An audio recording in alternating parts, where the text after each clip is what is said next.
Once upon a time in a small village, there lived a beautiful girl named Natalie Michael. She was the only child of Mr. and Mrs. Michael, who doted on her immensely. From a young age, it was clear that Natalie possessed a captivating beauty and a charming personality that attracted the admiration of everyone around her. As she grew, boys began to notice her and became infatuated with her, which worried her parents. Mr. and Mrs. Michael had dreams for their daughter. They wanted her to focus on her studies, graduate, and become a respected medical doctor. They feared that if Natalie got too close to any boy, it could lead to complications they weren't prepared for, including the possibility of an early pregnancy. In a desperate attempt to protect her, Mr. and Mrs. Michael sought the help of a spiritualist. They were convinced that casting a spell on Natalie would keep her safe and prevent any boys from approaching her romantically.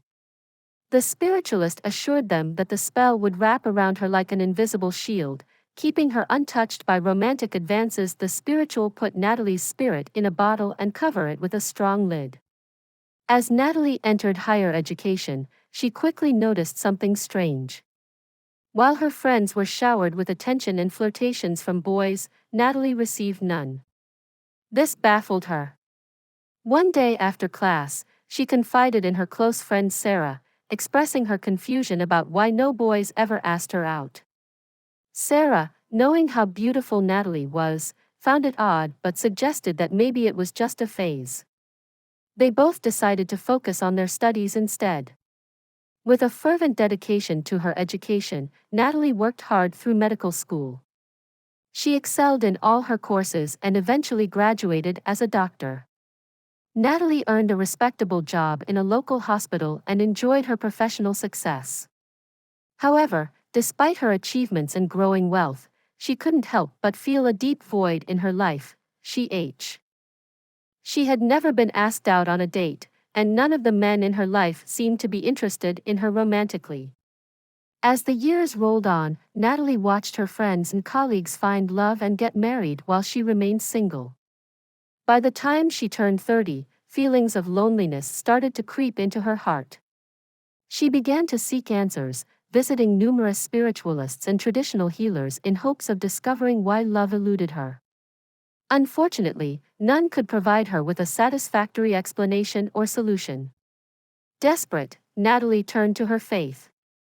She started attending church regularly, immersing herself in prayer, and dedicating her life to serving God. One day, after a church service, her pastor approached her with a revelation. He claimed to have had a vision that her parents were the reason no man had proposed to her. Shocked and upset, Natalie couldn't believe that her loving parents could have any negative influence on her life. She dismissed the pastor's words as nonsense. However, about a year later, during a different church event, another pastor shared a similar message with her, stating once more that her parents were involved in her predicament. This time, despite her initial disbelief, Natalie felt a weight of uncertainty. She did not want to confront her parents but felt compelled to seek the truth.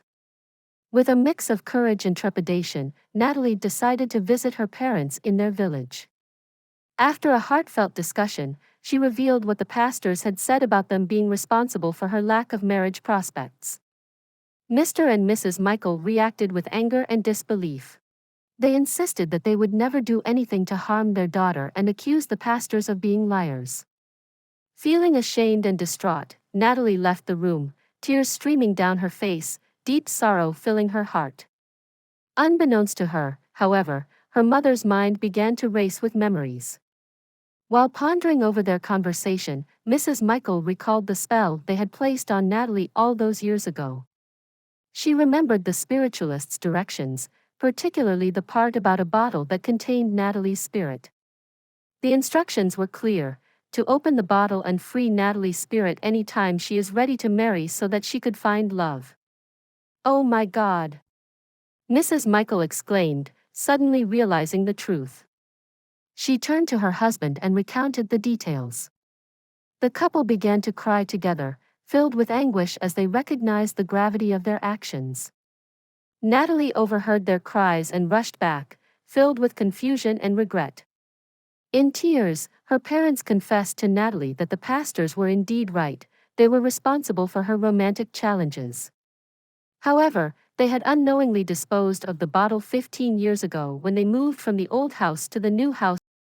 This realization shattered Natalie, but it also offered a sliver of hope. With the truth finally revealed, the family set on a new journey together, seeking ways to undo the past and pave the way for Natalie's future. Together, they began the arduous task of seeking redemption, praying for forgiveness, and hoping that one day, love would find its way back into Natalie's heart.